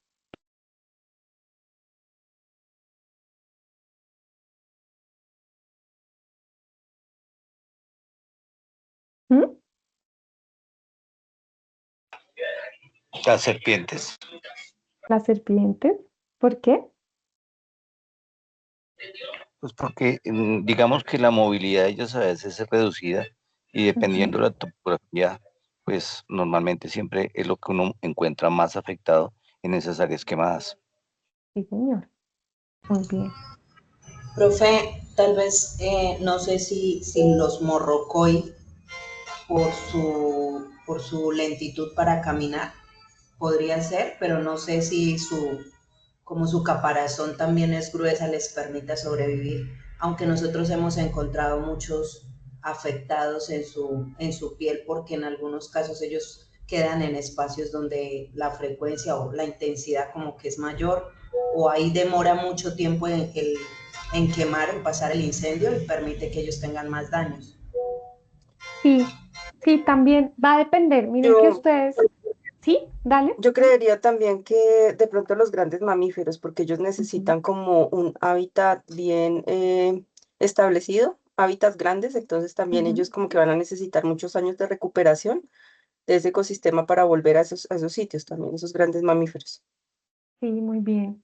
Miren que me gusta mucho porque todos están hablando muy ecológicos y están hablando de estrategias y de adaptaciones, de esas características que tienen los organismos para poder persistir o para poder huir o para poder recolonizar, etcétera.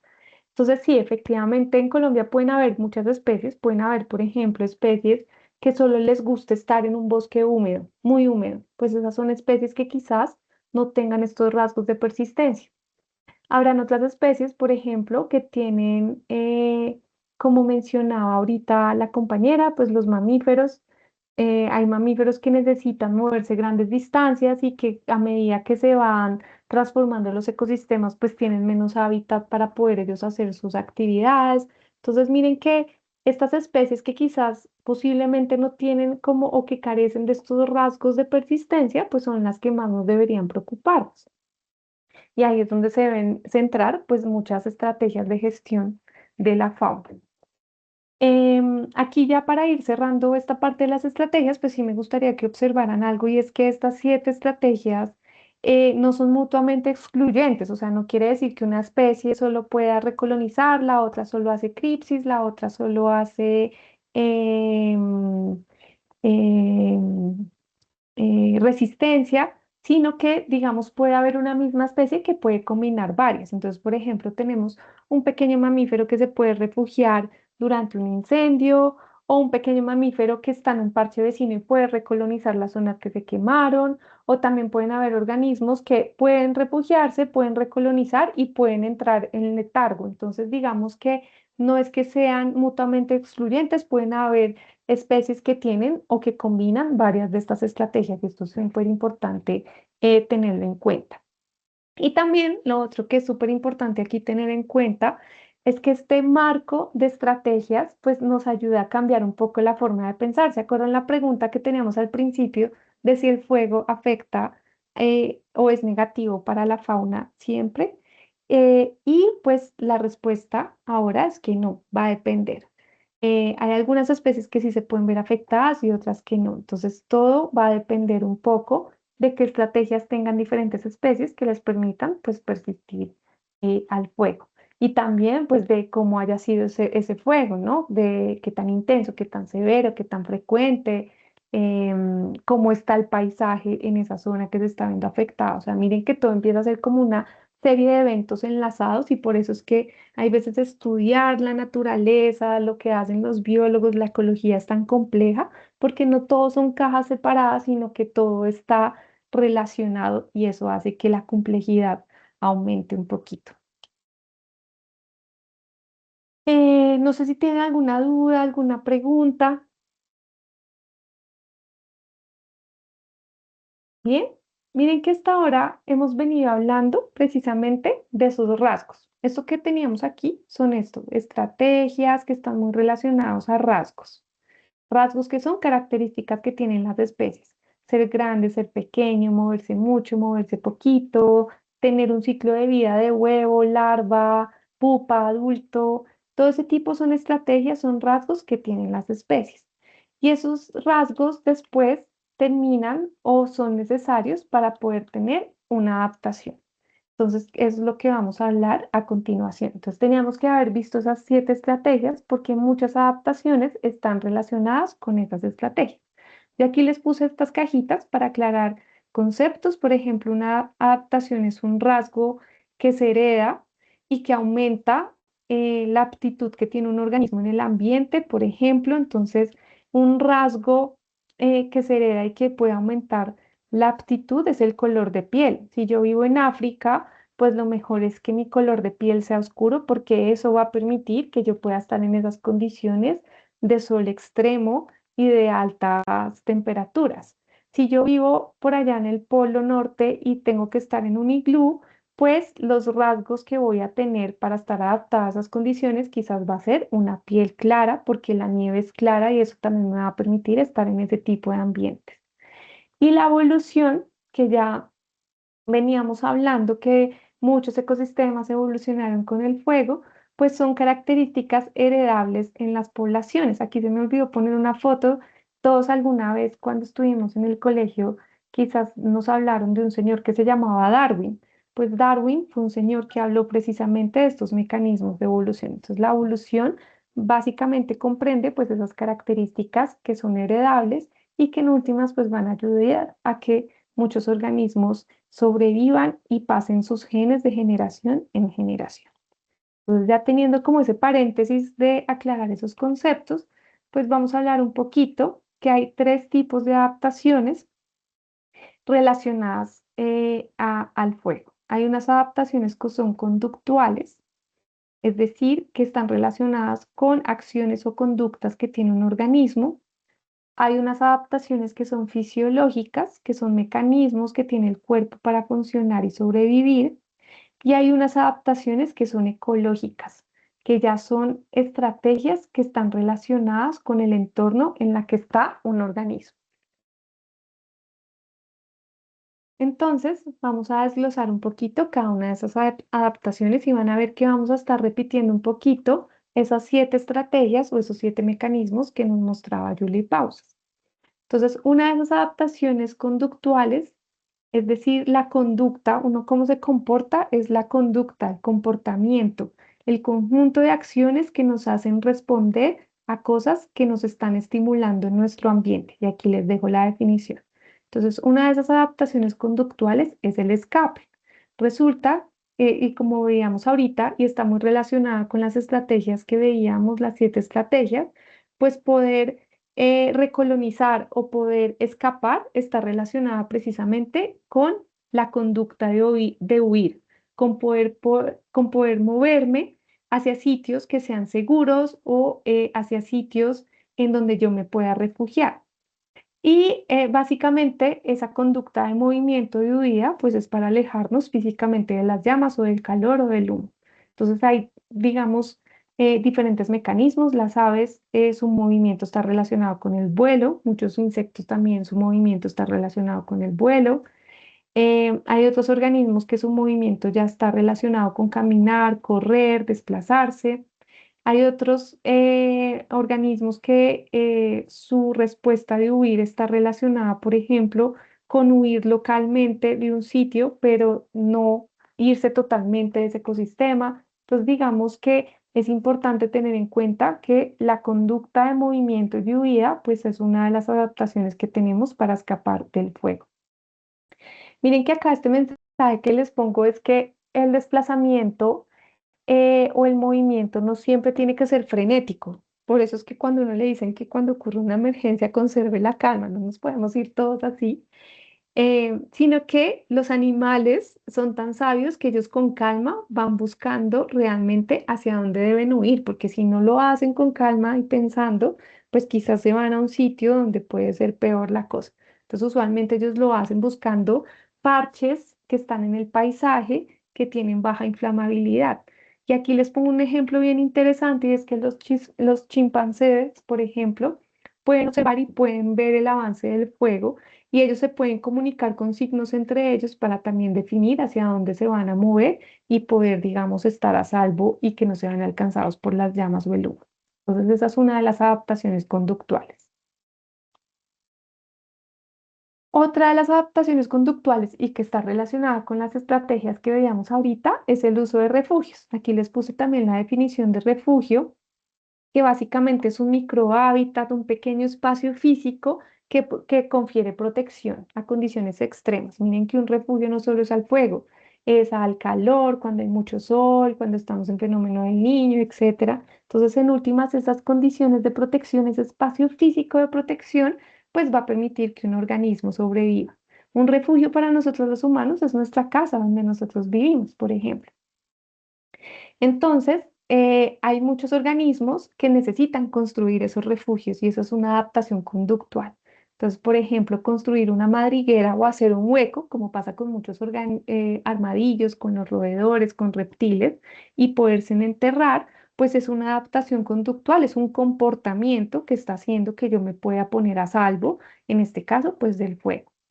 También, por ejemplo, cuando yo busco zonas más óptimas, no sé, cuando yo trabajo en Bogotá y empiezo a balancear, si voy a gastar tanta plata en transporte o prefiero vivir cerca a mi trabajo, yo qué sé, ese tipo de cosas de buscar mejores condiciones para vivir, pues también está relacionado con una adaptación conductual y tener de refugio, en este caso de los animales, un sitio que sea más húmedo, que tenga más agua y que tenga, no sé, mayor oferta de recursos. Entonces, estas dos, pues también son adaptaciones conductuales que están muy relacionadas, pues con esas estrategias que veíamos ahorita de las respuestas de la fauna al fuego. Acá les traigo un ejemplo latinoamericano porque nosotros tenemos armadillos en todo el neotrópico, en Sudamérica, en Brasil, en Colombia, en Ecuador, en Perú. Entonces, digamos que en los armadillos excavan madrigueras profundas, precisamente tienen esta adaptación conductual para poder protegerse de depredadores, esa es su casa, pero también cuando ocurre un incendio y como pasan las sabanas de los llanos colombo-venezolanos, pues ellos ahí pueden protegerse y sobrevivir mejor. Entonces también es como un ejemplo bien interesante. Los roedores, si ustedes caminan por Bogotá, que ahorita tenemos como esa epidemia de roedores, los roedores hacen cavidades, hacen huecos, se meten en cuevas, se meten en grietas. Entonces, digamos que esa también es una estrategia que tienen muchos animales en la naturaleza para poder, digamos, resguardarse del fuego. Los anfibios también, hay muchos anfibios que se entierran y se resguardan en el suelo, entonces también pues es una estrategia que les permite resguardarse del suelo. Miren que todas estas cosas de los refugios puede estar muy relacionada con la heterogeneidad. Entonces aquí lo voy a enlazar con esa pregunta que teníamos de la biodiversidad. Y es que sí, la heterogeneidad, como el fuego no pasa de forma homogénea, arrasó con todo porque hay diferencias en la topografía. Uno camina en una sabana de los llanos colombo-venezolanos y no es que sea así el campín. Hay diferencias topográficas que hace que también cuando pasa un fuego, pues haya diferencias también en cómo afectó ahí a la vegetación. Y esas zonas que se ven afectadas y las que no, pues puede ayudar también a que haya pues disponibilidad de refugios. Entonces es bien importante. En estas respuestas conductuales, de nuevo, ¿quiénes son los más vulnerables? Pues las especies que se mueven poquito. Entonces hay unas especies, por ejemplo, que son pequeñas, que no se pueden mover muy rápido. El ejemplo que ponía el compañero con la culebra, pues es verdad, eso pasa, de hecho se pueden ver más afectadas y así tengan estas respuestas conductuales, digamos que su movilidad les impide como salir de ahí. Hay también, por ejemplo, muchos artrópodos que están asociados a la hojarasca y precisamente sus madrigueras están como muy cerca a la hojarasca, también se pueden ver afectados. Hay los insectos que no tienen alas, pues también pueden ver comprometida su movilidad, entonces también ahí el comportamiento se va a ver afectado por eso. Y también por el tamaño corporal. El tamaño corporal importa mucho en la naturaleza porque las especies grandes usualmente se pueden mover mayores distancias, pero cuando se mueven mayores distancias, pues empiezan a encontrarse con problemas. Yo soy un jaguar, aquí se quemó, simplemente me muevo, pero resulta que me muevo grandes distancias de allá, ya hay un cultivo, hay ganadería hasta la ciudad, entonces eso también empieza a afectar mi supervivencia y mi reproducción. Y también pues ser muy pequeño, que uno se puede mover menos, pues no alcanza a escapar a tiempo de un fuego. Entonces es ahí en estos casos cuando uno es pequeño, el uso de los refugios y los microrefugios es clave. Entonces ahí la heterogeneidad que hay en un sitio que se quema es clave. Esta no es necesaria. Entonces ya vimos adaptaciones que son conductuales, relacionadas a la conducta, al comportamiento. La otra adaptación son adaptaciones fisiológicas. ¿Qué significan las adaptaciones fisiológicas? Aquí les puse el concepto y es que la fisiología es una rama de la biología que estudia las fluctuaciones o los mecanismos que tienen los organismos para responder al ambiente. Entonces, por ejemplo, hay muchas plantas y muchos animales que tienen mecanismos que les permite soportar el calor, una tolerancia al calor, resistir elevadas temperaturas. Las tortugas con sus caparazones son organismos que pueden tolerar el calor y resistir altas temperaturas. Los caracoles, nosotros los humanos también cada vez pues nos tocó desarrollar mecanismos que nos permiten desarrollar o tolerar altas temperaturas hasta cierto punto, ¿no? Ya el cambio climático, esos panoramas que tenemos en la mesa, pues son bastante preocupantes. Hay otras adaptaciones fisiológicas que le permiten a los organismos, por ejemplo, tolerar el humo. Entonces, ellos pueden tolerar unas concentraciones mayores, por ejemplo, de humo durante un tiempo en particular o mientras escapan y se resguardan. Y hay otros organismos que fisiológicamente, porque eso se necesita que haya algo fisiológico que les permita entrar en ese topor, en esa inactividad, en esa latencia, para, por ejemplo, cuando ya las cosas pasen, poder, digamos, volver a sus actividades normales. Entonces, como el ejemplo que les ponía ahorita con el tema de las larvas para muchos insectos o de huevos de muchos insectos. El melanismo del fuego. Esta es una estrategia precisamente fisiológica y que está muy relacionada con una de las 7 estrategias que hablábamos ahorita, que era la cripsis. Entonces, fisiológicamente, pues muchos animales cambian su color para camuflarse. Y estos eran los ejemplos que les decía ahorita, por ejemplo, de este saltamontes, que en zonas que se queman se vuelven oscuros, por ejemplo, y esto evita que los vean sus depredadores y también les permite resistir esas altas temperaturas y la radiación que puede ser más intensa. Estas ardillas que se conocen como las ardillas melanísticas de Norteamérica, que también adquieren una coloración oscura ventajosa en bosques que se queman. Y lo que les decía de las aves, hay muchas aves, hay unas aves que se les conoce como los chorlitos, que ponen unos huevos oscuros y sus polluelos también tienen un plumaje oscuro pigmentado cuando están en estos ambientes que se ven afectados por fuego. Y por último, tenemos las adaptaciones ecológicas, que están relacionadas con los pulsos de recursos. Entonces, estaban las conductuales, estaban las fisiológicas y ahora están las ecológicas. Entonces, resulta que cuando ocurre un incendio, pues se crea esa heterogeneidad y puede cambiar la oferta de recursos. De por sí, ustedes saben que si se queman los llanos colombo-venezolanos, ese pasto que crece es tiernito. Y ese pasto tiernito le gusta mucho al ganado, pero también le gusta mucho al venado y a otros ungulados. Entonces, esos rebrotes son súper importantes y pueden influir mucho en la nutrición para muchos herbívoros. También hay sistemas, por ejemplo, que están adaptados al fuego y que hay muchas flores que se estimulan y florecen después de que ocurre un fuego. Y cuando eso está en flor, atrae polinizadores, atrae abejitas, atrae colibríes y atrae otros insectos que chupan ese néctar y puede ayudar a la polinización. Entonces es bien interesante. Hay también, por ejemplo, casos en que el fuego permite que queden muchas semillas expuestas. Entonces, muchos roedores, muchas hormigas o otros artrópodos, insectos, pues pueden acceder a esas semillas y alimentarse. Y también pues pueden haber animales oportunistas, entonces no sé, se quemó un árbol, esa madera quemada es más fácil para que entren diferentes escarabajos y puedan colonizar esa área y comer de esa madera. Entonces digamos que hay unos recursos que también es importante, por eso les decía que la supresión y todo no, irse a ese extremo también es malo, porque resulta que el fuego puede proveer unos recursos que si no existiera pues no están esos recursos disponibles para muchos animales. Entonces aquí les quería mostrar unos ejemplos de eso. Entonces, por ejemplo, tenemos que hay en Australia hay unos carpinteros en estos bosques de coníferas que les gusta ir a estos bosques que recién se quemaron para comerse las larvas de los escarabajos que se meten en los árboles que se vieron afectados por el fuego. Ese es un aprovechamiento de recursos, en este caso, una adaptación ecológica. El ñandú, que es esta ave gigante, también, por ejemplo, desarrolla estrategias que le permite camuflarse.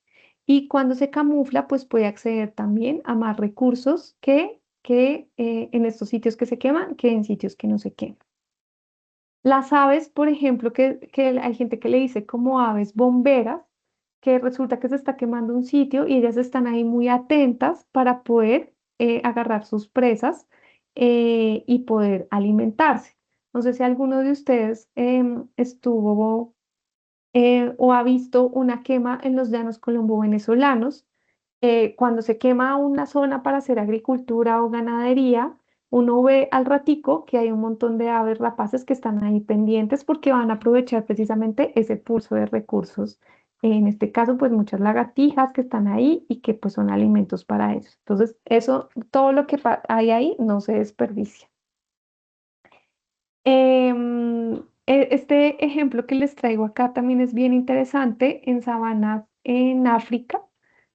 Cuando la sabana se quema, lo que les decía ahorita, quedan esos brotes tiernitos de pasto y eso hace que la abundancia de muchos ungulados de estos africanos, por ejemplo, los jabalíes, los ungulados son animales que tienen uñas, como las vacas, los burros, los caballos. Entonces, los jabalíes, el topi, que es como una especie de ciervo, que es como una gacela también, que tiene unos cuernos largos, las gacelas, las cebras, los ñus, pues aprovechan esos sitios que recientemente se quemaron para comerse esos rebrotes tiernitos. Entonces eso también es aprovechar un pulso de recursos que es bien interesante. Hay también, por ejemplo, en estas respuestas ecológicas, hay insectos que detectan el fuego. Entonces hay unos insectos, en este caso como estos escarabajos de este género, que tienen unos sensores infrarrojos que les permiten localizar el fuego a grandes distancias, por ejemplo, y a ellos les gusta ir a la madera recién quemada precisamente para parearse allá y para depositar sus huevos y colonizar esas zonas o esa madera que se quemó. Entonces también ahí es aprovechar un pulso de recursos. Y este otro ejemplo que les traigo acá ya para ir cerrando es bien interesante, que se conoce como los halcones del fuego, que es muy parecido al ejemplo que les contaba ahorita de los llanos colombo-venezolanos. Son unas aves rapaces que propagan el fuego. Entonces, estas especies que están acá, está documentado, no solo está documentado principalmente por el conocimiento indígena. Los indígenas de millones de años en diferentes partes de Australia siempre veían que estas aves rapaces de estas especies, cuando veían que se generaba un fuego, puede ser por condiciones naturales, una tormenta eléctrica, un rayo que prendió la vegetación, lo que hacen estos animales es coger esas brasas encendidas con las garras o hay veces también con el pico y los llevan a otros sitios, los transportan a otros sitios para prender otro sitio más allá. Entonces dejan caer ese material ardiente y como están como en una época seca, pues esa vegetación se prende. Y eso es lo que hacen ahí, que es aprovechar y comerse todos los roedores, todos los reptiles, todos los insectos que caen ahí. Entonces es una respuesta, en este caso ecológica, y también mire que mezclada conductual, morfológica, que les está permitiendo aprovechar ese pulso de recursos. Este conocimiento indígena y bueno, también ahora la ciencia tradicional occidental ha encontrado que es una conducta que no es solo individual, ellos cooperan entre ellos, como se comunican y entre ellos, bueno, vamos a aprender aquí y allá para poder ir a comernos pues todo lo que necesitamos comernos. Entonces es bien interesante. Ahí les dejo como el artículo que lo ha documentado, también como varias noticias que han estado relacionadas con esta información y que básicamente pues ha sido reportado por diferentes pueblos indígenas australianos. De por sí esta misma dinámica del ejemplo que les contaba ahorita de los llanos colombo-venezolanos también fue algo que nos contaron y yo no sabía, habiendo trabajado mucho tiempo en la Orinoquía, las comunidades indígenas en el WTREX, un evento que tuvo la Unidad de Gestión del Riesgo, las mismas comunidades indígenas decían eso. Cuando se quema, vienen todos los caracara, muchas aves rapaces, a aprovechar y a comer todo lo que hay en esos sitios. Entonces es una respuesta pues bien interesante. No sé si aquí tengan alguna duda, alguna pregunta.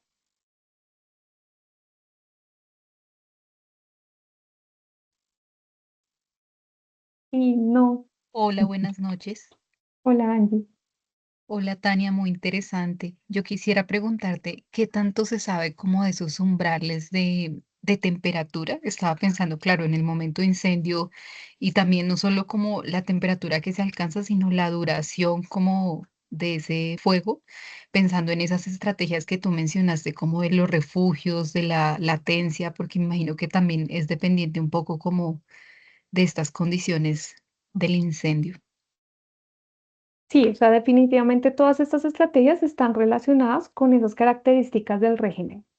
Entonces, no se sabe mucho de qué temperaturas máximas, pero sí se sabe, por ejemplo, pues en relación a la severidad, cuando todas estas estrategias son exitosas y son bastante frecuentes cuando ocurren eh, fuegos de severidad baja a moderada. Cuando ya son de alta severidad, digamos que se empiezan a prender esos microrefugios, se ve más comprometida el hábitat, la vegetación y la disponibilidad de recursos posteriores, entonces eso pues va a comprometer muchas de las estrategias que estamos hablando. La severidad es una y la severidad pues va a estar muy enlazada con la intensidad, la cantidad de energía que libera pues un evento en un tiempo y en un espacio determinado. Voy a buscar en todo caso para la próxima clase si hay algún estudio, seguro que sí, de en qué temperaturas máximas, por ejemplo, que hayan medido en el suelo y que eso pueda afectar pues a los organismos que se entierran. Tendría que revisar ahí un poquito, pero por ahora pues está muy relacionado como a componentes del régimen de incendios y al historial de incendios. Diana,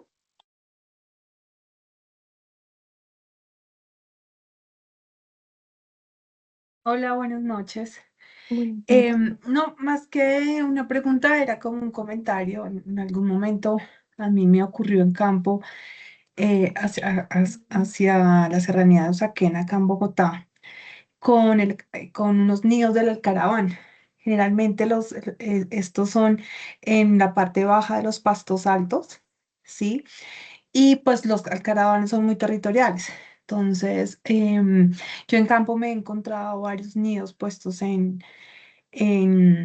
pues en la parte como entre varios pastos y en un incendio, unos conatos que hubieron hace como, eso fue como a finales, no, mentiras, a principios del 2024. Lo que hizo la caravana fue que el mismo pasto, pues, hizo como un estilo como de protección, no sé cómo llamarle, como un cerramiento a los huevos. Sí, él estaba muy pendiente, pues, porque nosotros hacíamos como la entrada al predio y al polígono que se estaba visitando posterior al incendio. Pero lo curioso de esto fue que ellos mismos hicieron como un cerramiento con el mismo pasto. ¿Sí? Entonces era más como ese comentario de que, pues, a mí me surgió en campo en ese momento esa oportunidad. Y hoy con tu clase, pues, entendí que también es como un tema no de adaptación al fuego, sino que pues la misma fauna también genera sus mecanismos de defensa ante un evento como este. Y muchas gracias, Diana, muy interesante. Miren que la fauna, en el fondo, todos los animales em, somos ingenieros de los ecosistemas. Nosotros los humanoides somos ingenieros de los ecosistemas. Lo hemos eh, modificado tanto con nuestras actividades, la física, la química, la atmósfera, el agua, el suelo, la vegetación. Eso es cambiar el ecosistema. Y los animales, el ejemplo que tú mencionas, también lo hacen. Entonces, modificar para protegerse, hacer un refugio, pues son respuestas que están entrelazadas, son conductuales, tienen que ver también con los recursos, con identificar una amenaza que hace que ellos también, digamos que transformen su ecosistema. Entonces es muy interesante. De por sí, gracias a los ingenieros de los ecosistemas, es que tenemos una alta diversidad de plantas nosotros aquí en Colombia, porque hay animales que comen una semilla acá, la defecan allá, van peluqueando aquí las matas. Toda esa actividad que hace la fauna es fundamental para poder tener una gran diversidad de plantas como la que nosotros tenemos en Colombia. Entonces, muy interesante. Bueno, aquí ya para cerrar esta sesión, espero que no haya sido muy densa. Si hay alguna palabra rara que se les acuerden para el próximo miércoles, la retomamos. Pues están estos tres mensajes claves. Una es que en la fauna pues tenemos estos efectos directos e indirectos. Entonces el fuego pues va a afectar a los animales tanto de forma directa cuando son alcanzados por las llamas, por el humo, por el calor, pero también de forma indirecta cuando se modifica y se ve afectada la vegetación y su hábitat. Y usualmente estos efectos indirectos pues son los que tienen unos efectos bien profundos o que van a depender de cómo se recupere pues el ecosistema. También que los efectos de la fauna al fuego y sus respuestas pues van a depender del régimen y del ecosistema, entonces va a depender de qué tan severo, de qué tan intenso, de qué tan frecuente, las extensiones, etcétera, pero también del tipo de ecosistema. No es lo mismo que tengamos en una sabana de la Orinoquía que necesita el fuego para ciertos procesos ecológicos y para que se tenga esa heterogeneidad a que se dé en un bosque amazónico. Entonces también pues va a depender mucho del ecosistema y que muchas especies pues tienen diferentes estrategias, como esas 7 estrategias que vimos de Julie Pausas, y que también pues esas estrategias están relacionadas a adaptaciones que pueden ser conductuales, que pueden ser fisiológicas o que pueden ser ecológicas. Entonces, esos son como los 7 mensajes claves y para la próxima clase, pues no se les olviden, ¿se acuerdan que nos habíamos anotado en un papelito qué animalito creerían que resiste? Cuál no resistiría y cuál sería indiferente, eso lo retomamos en la próxima clase. No sé si tienen dudas, preguntas, comentarios.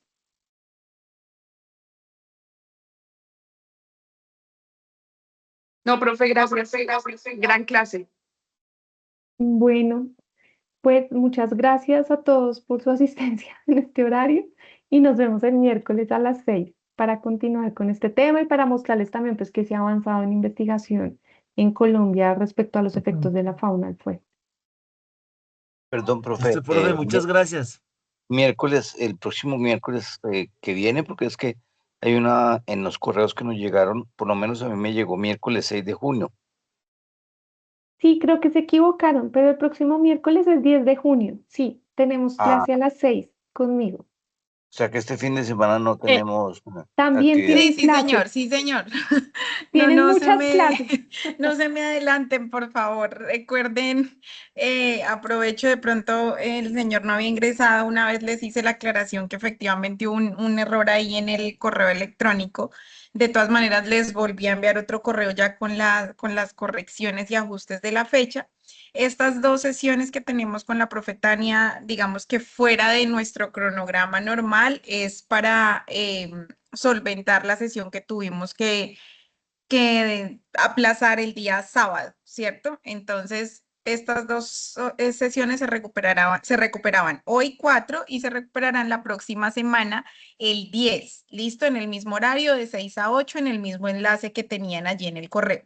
Pero de manera paralela, pues continuamos con nuestro cronograma normal. Entonces, yo en un momento, mañana temprano, les estaré haciendo llegar la invitación a la sesión del día viernes de 6 a 8, como lo venimos haciendo de manera convencional, y el día sábado durante el día. ¿Listo? Para que por favor tengamos eso presente. En este caso, y de pronto también vi que hay dudas por ahí en el grupo, la sesión del sábado sí será de manera virtual, para que lo sepamos en esta oportunidad. Profe Tania, muchísimas gracias por tu tiempo, por toda la información que nos brindaste. Estuvo supremamente interesante tu clase y a todos, pues muchísimas gracias por su asistencia. Y entonces, pues nos veríamos el día viernes. Gracias. Profe, muchas gracias. Vale, muchas gracias. Dalia, Buenas muchas gracias noches por la para todos. aclaración. Gracias. Hay manitos levantadas. Gracias, profe, gracias. Manitos Señora Dalia, levantadas, disculpa. Sí, Hay señor. manitos Señora Dalia. Creo que ¿Quién me primero habla por está allí? William. Una Muchas gracias, preguntita, profe. sí. Entonces, William, así Camilo quedamos. y Geraldine tienen la mano levantada. Vamos entonces en orden. En este momento ya se bajaron 2 manitos más, Geraldine y Camila me quedan. Entonces, Geraldine, señores. Hola, sí, tenemos la duda de la lista de asistencia. Sí, señores, en el chat ya tienen la lista de asistencia, se les compartió, sin embargo, vuelvo y la reenvío acá. Por favor, gracias. Listo, se acaba de enviar nuevamente la lista. El sábado sí es presencial, no señora, nuevamente les reitero que este sábado se va a manejar de manera virtual el día 6. Te vi por aquí la pregunta en el chat. Bueno, ¿alguien William. más tiene la manito levantada? William, sí. Buenas noches para todos y espero que se encuentren muy bien. Buenas Disculpa, noches. tenemos acceso a la grabación de esta clase, es que tuve inconvenientes para estar. ¿Es posible tenerla entre hoy y mañana? Te agradezco mucho. Sí, sí, señor. Bueno, yo estoy un poquito atrasada con el tema de las grabaciones de las sesiones porque hemos tenido algunas dificultades para el cargue, pero sí, la idea es que ustedes puedan tener acceso a ella, entonces espero pues mañana poder cargarla a plataforma. Muchas gracias. Feliz noche. Bueno, William, muy amable. Dale Nos vemos el viernes. dale una consulta, discúlpame. Sí, señor. En la sesión del sábado que va a ser virtual, ¿es el mismo horario que se viene manejando para las presenciales? ¿Tú me lo puedes confirmar, porfa? Sí, señora, sí, es de 8 a 12 y de 1 a 3. Ah, bueno, muchas gracias. Bueno.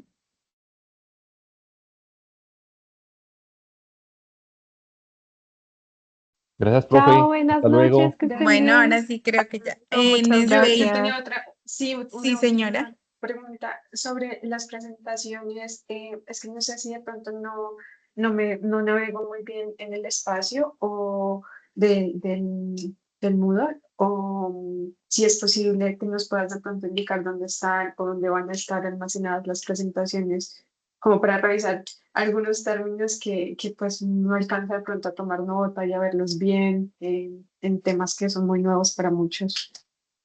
Sí, sí, señora. Como te decía, hemos tenido ahí una dificultad con el cargue por la extensión de las sesiones, pero la idea es que estén al final de cada módulo las presentaciones de las clases que ustedes hayan desarrollado. Entonces, en esta oportunidad, sí te digo, te pido que un poquito de paciencia en este momento, pero la idea es poderlas cargar ahorita al final del módulo, tener que ustedes tengan toda la disponibilidad de la información. Claro, muchas gracias. Sí, como al PDF, no me refería al video o algo. Señora, perdón.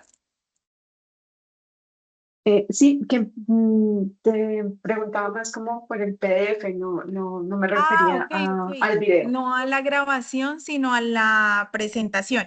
Ah, no, esas sí las puedo cargar mucho más fácil. Pero entonces, digamos que no las tengo en este momento, pero ya las recopilo en lo que resta de semana. Yo creo que mañana hablo con los profes y te las cargaríamos entonces y las cargo igual al final de los módulos o dependiendo de las sesiones que se hayan desarrollado, van a encontrar ahí el material. Muchas gracias. Bueno, sí, señora. Bueno, ahora sí creo que ya no tenemos más manitos levantadas. Muchas gracias a todos. Feliz noche. Gracias, feliz noche. Gracias, feliz noche. Gracias, feliz noche. Gracias.